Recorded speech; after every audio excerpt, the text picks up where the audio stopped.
Mark P. writes, one small point. Should the title now say with Jason De Castro and supported by Josh De Castro?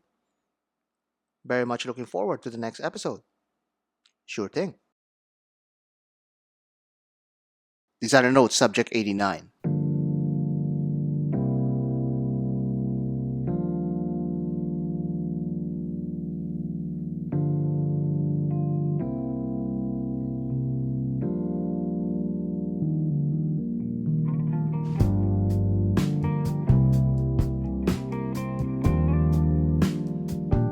Do we really need to make an introduction for Vacheron Constantin? If you're watching this video, it's likely that you already know what kind of a brand Vacheron Constantin is, regardless of how flowery I make my words to be. But there is such an interesting history behind the Vacheron Constantin overseas that not mentioning them would be omitting what makes the model line special.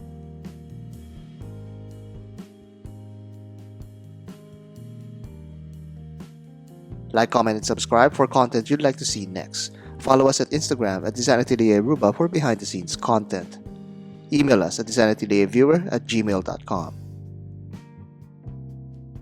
Most articles and videos would begin the Vacheron Constantin overseas history with the introduction of the Audemars Piguet Royal Oak in the 1970s. For this one, we'll actually start a year earlier with the release of the Seiko Astron. This was the true catalyst for the sports watch revolution and the dreaded quartz crisis. This humble watch started a fire that symbolically consumed the watch industry and single-handedly forced the hand of many watchmakers to either change or cease to exist. While many did fade into obscurity, Audemars Piguet and Patek Philippe adapted to the changing perception and created their own revolution with the introduction of the luxury sports watch category, featuring stainless steel, when prior to this, only precious metal watches were deemed luxurious.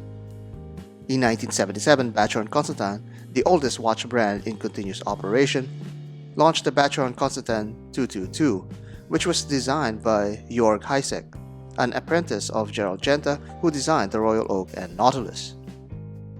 The 222 was in reference to Vacheron Constantin's 222 years of operation. This model already features some of the signature overseas characteristics, meaning the integrated lug design, the distinct bezel, and simple dial aesthetics.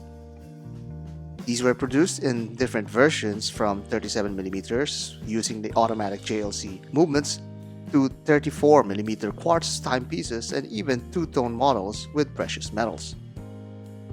There's even a square model that pulls this steel sports watch away from the conventional, unchanging nature of its peers.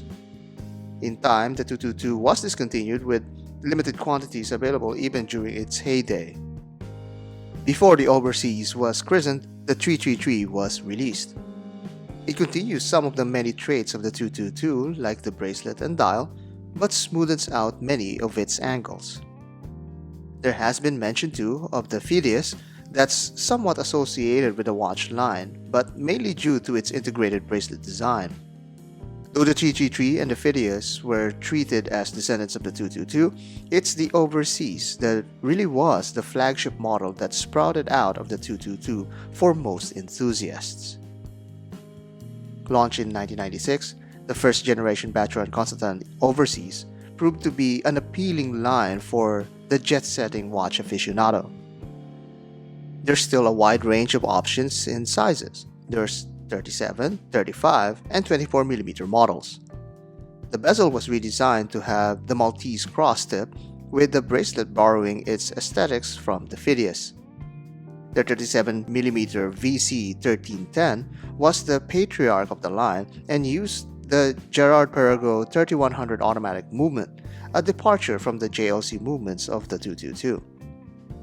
Also notable is a chronograph model that uses the Frederick Piguet 1185 caliber.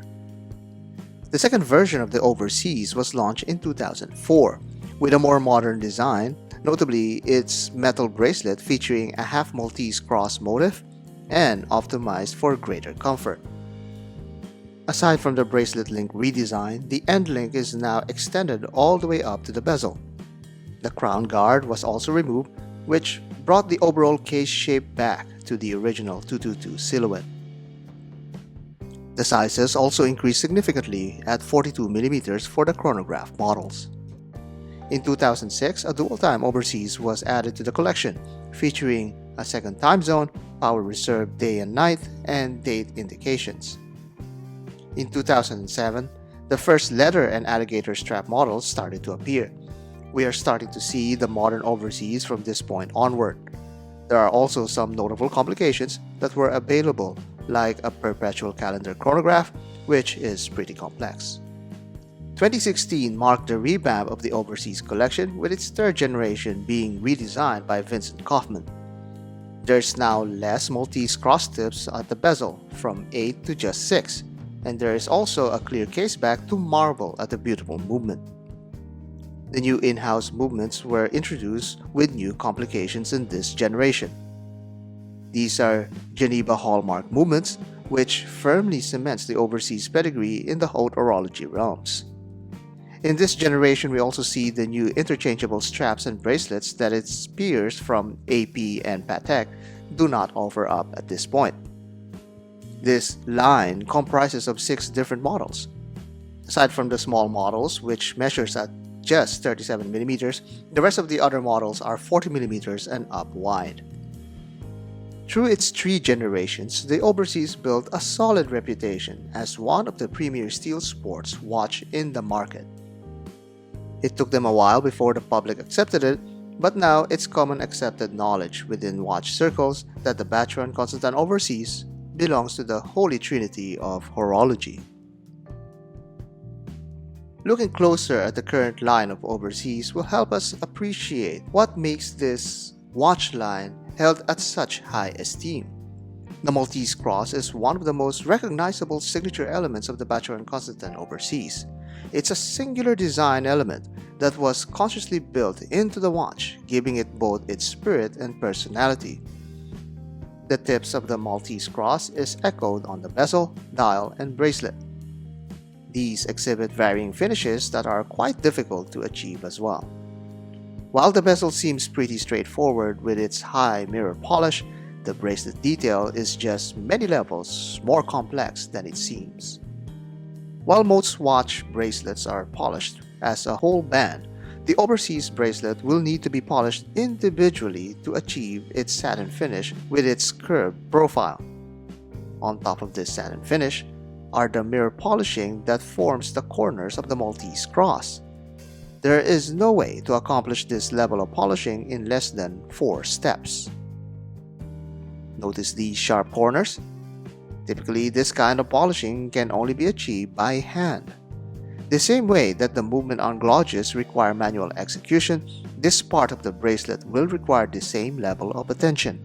This could not be achieved with machine polishing due to its sheer small, delicate tolerances. Then there's the sides that will need to be beveled and polished as well. Now try doing that for every link of the bracelet. This bracelet also features a modern overseas signature, the removable strap. Unlike many brands, the overseas can be bought with all 3 strap options: the steel bracelet, rubber strap, and leather band. The quick release mechanism at changing these straps is also very ergonomically designed with no tools necessary. Simply use your nail to slide the tab under the strap, and you can now lift up the strap off the case. Attaching the strap is even easier by simply snapping the clamp from the top.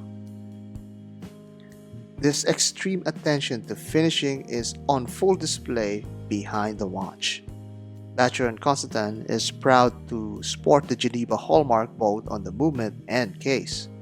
Geneva instituted the hallmark in the 1800s in an effort to guarantee the excellence of the watches that came out of the canton of Geneva.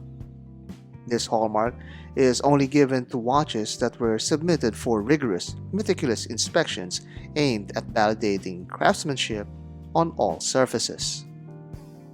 Here are just a few of what is required to achieve the Geneva seal. All surfaces need to be finished and all traces of machine manufacturing should not be visible. All top edges need to be chamfered and polished. All screws have to be polished. Wire springs are not allowed. Even the parts that hold the movement onto the case needs to be properly finished as well. With the exception of the overseas quartz, all of the models in the overseas line have the Geneva seal. Another thing that's exceptional to the overseas is the number of variations within the line that run the gamut of options for a wide range of enthusiasts. Those who want to stick with the original, we have the 41mm models for that. Those who prefer a model without the date, that includes me, we can all enjoy the smaller 37mm versions. Although traveling is not hot these days, Vacheron still has those people covered with the dual time and world time variants. Perfect for people with the jet-setting bug. The overseas has a chronograph version too that could compete with the top luxury chronographs out there. Looking for a thin, complicated timepiece? The Vacheron Constantin Overseas ultra-thin perpetual calendar is the right one for you. And if you want to aim high, the very top and most beautiful overseas that money can buy is the Overseas Tourbillon with the exceptionally technical 2160 caliber movement. This movement utilizes a peripheral rotor as a winding mass, instead of a conventional rotor that covers the movement and adds thickness to the watch. It's practical and mesmerizing to look at. This kind of movement should be seen more often in the industry, but it seems that it will take miniature elves and fairies inside a movement for this to actually work. Thankfully, Vacheron seems to have a lot of them. Out of the top 3 luxury sports brands, Vacheron is still the one that's relatively attainable. In recent times, you can even buy one of these overseas at a discount. This is a far cry from how much a Royal Oak and Nautilus would command on the secondary market. However, this has been changing in recent years. We are also starting to see the overseas hold its value more and more as time passes by. It's because people are really starting to notice. We are recognizing what makes it special. It did not have all of the great design elements initially, unlike its 2 pricier peers. But this only proves that you don't need to hit a home run right off the bat. You can explore, experiment, and you can grow into your market niche. Many new generation luxury collectors are being introduced to the Vacheron Constantin Overseas, and soon, like the Royal Oak and Nautilus, it may not need introductions anymore.